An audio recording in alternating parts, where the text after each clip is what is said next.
ईरानी सदर इब्राहिम रईसी का पाकिस्तान पहुंचने पर फालेहाना इस्तकबाल। वजीर आजम हाउस में गार्ड ऑफ ऑनर पेश किया गया। ईरानी सदर ने वजीर आजम हाउस के अहाते में पौधा लगाया। ईरानी सदर इब्राहिम रईसी का वजीर खारजा इसहाक डार से पाक ईरान ताल्लुकात और रास्ते की सूरत हाल पर तबादला ख्याल। मुख्तलिफ शोबों में ताउन को मजीद फरोग देने पर इत्तेफाक।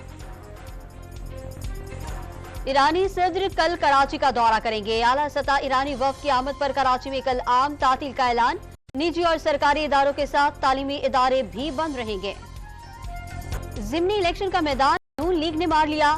गैर सरकारी और गैर हतमी नताइज के मुताबिक नून लीग ने कौमी असम्बली की 2 और सूबाई असम्बली की 10 नशिस्त हासिल कर ली। PTI रहनुमा अली मोहम्मद खान ने ज़िमनी इलेक्शन को धांधली और 8 फरवरी के आम इंतखाबात का रिपीट टेलीकास्ट करार दे दिया।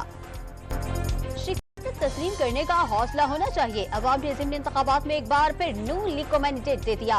वज़ीर इत्तलात पंजाब अस्मा बुखारी की प्रेस कॉन्फ्रेंस। सुन्नी इत्तेहाद रुकने असम्बली आमिर जोगर की ECL से नाम निकालने की दरखास्त अदालत ने निपटा दी। नाम किसी भी नो फ्लाई लिस्ट में नहीं, वज़ारत दाखिला का जवाब।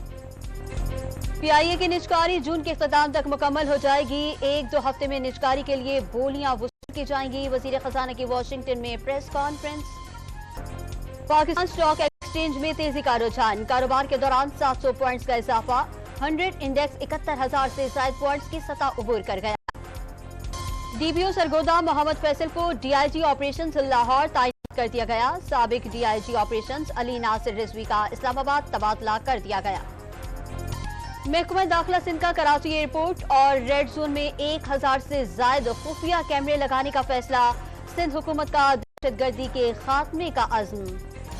कराची के इलाके लांढी फ्यूचर मोड़ पर LPG गैस की दुकान में डकैती की वारदात। 2 मुलजिमान दुकानदार से नकदी लूट कर फरार।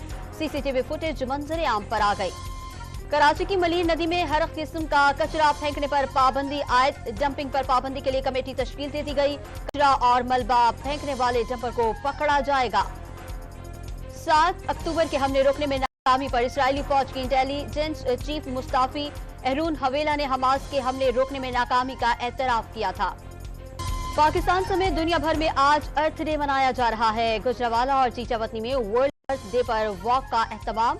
माहौल को नुकसानात पहुंचाने की आगाही दी गई। और FA कप के सेमीफाइनल में मैनचेस्टर यूनाइटेड ने सख्त मुकाबले के बाद कोवेंट्री को शिकस्त दे दी।